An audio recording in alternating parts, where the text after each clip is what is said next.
আজ থেকে আর ভিক্ষা করো না, ভিক্ষা করো না। এই যে কোরাল আমি নবী তোমার হাতে উঠিয়ে দিলাম, আল্লাহর নাম নিয়ে তুমি জঙ্গলের দিকে চলে যাও, কাঠ কাটো, কাঠ কাটো, পরিশ্রম করে খাও, দেখবে আল্লাহ রাব্বুল আলামিন তোমার ভাগ্যকে পরিবর্তন করে দিয়েছে। হাদিসটি আবু দাউদ শরীফের 1641, মুসনাদ আহমদের 12119, ইবনে মাজার 2198, নাসাই শরীফের 2588 নম্বর হাদিস।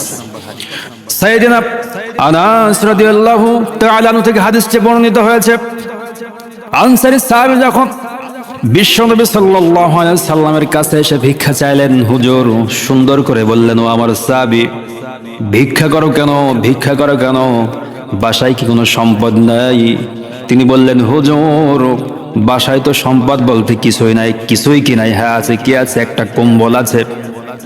হুজুর বললেন, কম্বলটি আমার সামনে নিয়ে এসো। কম্বলটি আনা হলো। সাহাবা ইকরামকে লক্ষ্য করে বিশ্বনবী আমার সুন্দর করে ঘোষণা করলেন, এই কম্বলটি কেউ কিনতে পারবে কিনা?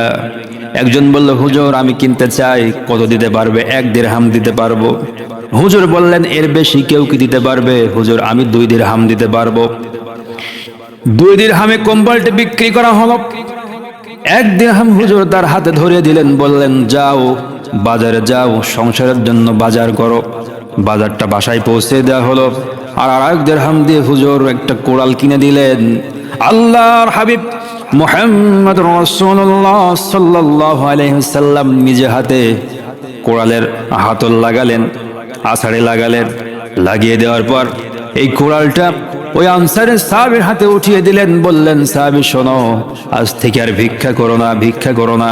এই যে কোড়াল আমি নবী তোমার হাতে উঠিয়ে দিলাম, আল্লাহর নাম নিয়ে তুমি জঙ্গলের দিকে চলে যাও, কাঠ কাটো, কাঠ কাটো, পরিশ্রম করে খাও, দেখবে আল্লাহ রাব্বুল আলামিন তোমার ভাগ্যকে পরিবর্তন করে দিয়েছে। আনসারী সাহাবী বিশ্বনবীর হাত থেকে কোড়ালটা নিয়ে নিলেন, চলে গেলেন, কাঠ কাটার জন্য চলে গেলেন। 15 দিন তার কোনো খবর নাই, কোনো সংবাদ নাই। 15 দিন যখন হয়ে গেল, বিশ্বনবীর সামনে সেই সাহাবী চলে এলেন, কোড়ালটা সঙ্গে রয়েছে, আর বললেন, হুজুর আপনি কি আমাকে চিনতে পেরেছেন নাকি? আমি তো আপনার সেই সাহাবী, আমি আপনার কাছে ভিক্ষা চেয়েছিলাম, আপনি ভিক্ষা না দিয়া আপনি আমার হাতে কাজ উঠিয়ে দিয়েছিলেন। হুজুর এই যে কোড়াল দিয়ে আমি কাঠ কেটেছি, আল্লাহ রাব্বুল আলামিন আমার উপরে দয়া করেছেন, করুণা করেছেন, রহমত করেছেন। 15 দিন কাজ করার পর আমার সংসারের সমস্ত খরচগুলো পূরণ করার পর হুজুর এই যে দেখুন আমার হাতে এখনো পর্যন্ত 10 দিরহাম বাকি রয়েছে। সুবহানাল্লাহ, সুবহানাল্লাহ। মানুষকে মাছ ভিক্ষা দিও না, মাছ ধরার কৌশল শিখিয়ে দাও, সে মাছ ধরে খেতে পারবে। এজন্য আমরা বেকারদের হাতে কাজ উঠিয়ে দেওয়ার চেষ্টা করব। যাদেরকে আল্লাহ পাক ক্ষমতা দিয়েছেন, টাকা দিয়েছেন, পয়সা দিয়েছেন, ব্যাংকের টাকাগুলো গচ্ছিত না রেখে আপনারা একটা ওয়ার্কশপ তৈরি করুন, যেখানে শত শত মানুষ কাজ করতে পারবে, তাদের কর্মসংস্থান হবে।